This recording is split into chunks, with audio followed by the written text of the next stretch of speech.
नमस्कार विद्यार्थी मित्रांनो, स्वागत आहे तुमचं आपल्या YouTube चॅनलवरती. तर मित्रांनो, इंडियन रेल्वेमध्ये अप्रेंटिसशिप पदाची भरती सुरू आहे. तर मित्रांनो, ही जी भरती आहे ती तुम्ही ते पाहू शकतात. दक्षिण पूर्व मध्य रेल्वे या झोनमध्ये होणार आहे आणि त्याचबरोबर दुसरी पण भरती जी आहे ती साऊथ ईस्ट म्हणजेच दक्षिण पूर्व मध्य रेल्वे या झोनमध्ये होणार आहे. तर मित्रांनो, इथे जी जाहिरात आहे ती नागपूरची आहे आणि दुसरी जी जाहिरात आहे ती तुम्ही पाहू शकतात रायपूर मंडळाची आहे.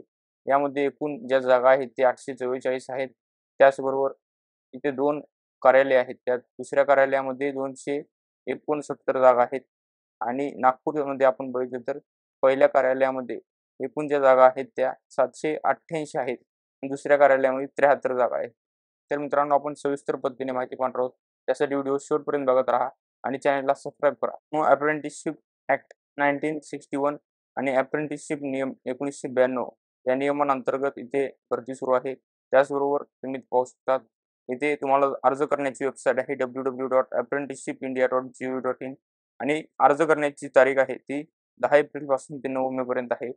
आणि मित्रांनो, यामध्ये ITIशी रिलेटेड पोस्ट आहे. तुम्ही पाहू शकता fitter, carpenter, welder, COPA, electrician, stenographer, English secretarial assistant, plumber, painter, wireman, electronic electronic mechanic, diesel mechanic, machinist, turner, dental laboratory technician, त्याचबरोबर hospital management technician, health sanitary inspector, gas cutter, stenographer Hindi, cable janitor, digital photographer, driver cum mechanic, mechanic machine tools, maintenance building instructor ह्या आहेत पहिल्या कार्यालयाच्या.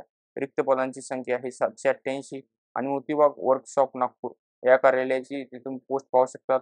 Fitter, welder, carpenter, painter, Turner, stenographer, English secretarial assistant आणि electrician एकूण जे पदांची संख्या आहे 73 आहेत. म्हणून यासाठी वयोमर्यादा जी आहे ती 15 वर्ष ते 24 वर्षपर्यंत आहे आणि त्याचबरोबर तुम्हाला कॅटेगरी वाईज एज रिलॅक्सेशन पण भेटत आहे. SC-ST candidate 5 year age relaxation आणि OBC कॅन्डिडेटसाठी 3 इयर एज रिलॅक्सेशन भेटत आहे. त्याचबरोबर दिव्यांग, PWBD आणि एक्स सर्व्हिसमॅन कॅन्डिडेटसाठी 10 वर्षाचे एज रिलॅक्सेशन भेटत आहे. मिनिमम एज्युकेशन क्वालिफिकेशनमध्ये तुम्हाला फक्त 10वी पास असणं आवश्यक आहे. त्याचबरोबर तुम्हाला संबंधित ट्रेडमध्ये ITI असणं आवश्यक आहे, असं त्यांनी सांगितलेलं आहे. National council for vocational training किंवा state council for vocational training आणि उमेदवाराची फक्त 10वी आणि ITIचा कोर्स असणं आवश्यक आहे. मित्रांनो, सिलेक्शन प्रोसिजर काय आहे ते आपण पाहूयात. सिलेक्शन प्रोसिजर जे असणार आहे यासाठी merit list prepared in respect of all candidates who apply against the notification. तर मित्रांनो, मेरिट लिस्ट बेसिसवरती हे सिलेक्शन होणार आहे. तुम्हाला 10वीचे मार्क आणि ITIचे मार्क जे आहेत त्या मार्कांवर ही मेरिट लावली जाणार आहे आणि त्यानुसार हे सिलेक्शन होणार आहे.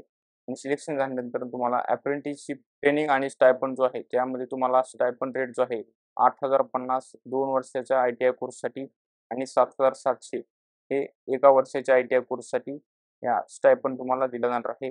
त्याचबरोबर मेडिकल फिटनेस टेस्ट होणार आहे तुमची आणि एक्स सर्व्हिसमॅनसाठी ते त्यांनी विशेष तरतूद दिली आहे. तुम्ही पाहू शकता. त्यानंतरनं अतिरिक्त माहिती दिली आहे. माहिती तुम्हाला वाचूनच अर्ज करायचा आहे.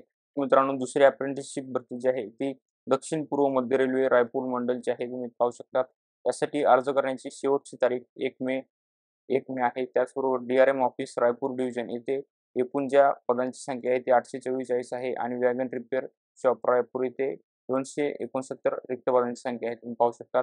ITIशी रिलेटेड सर्व पोस्ट आहेत. यासाठी पण तुम्हाला तेच क्वालिफिकेशन असणार आहे 10वी पास प्लस संबंधित ट्रेडमध्ये ITI असणं आवश्यक आहे आणि त्याच मार्गांवरती सिलेक्शन प्रोसिजर होणार आहे. ही माहिती होती भारतीय रेल्वेमधील अप्रेंटिसशिप पदाच्या भरतीची जाहिरातीबद्दलची. अशाच लेटेस्ट अपडेट्ससाठी व्हिडिओला लाईक करा, शेअर करा, चॅनलला सबस्क्राईब करा. धन्यवाद मित्रांनो.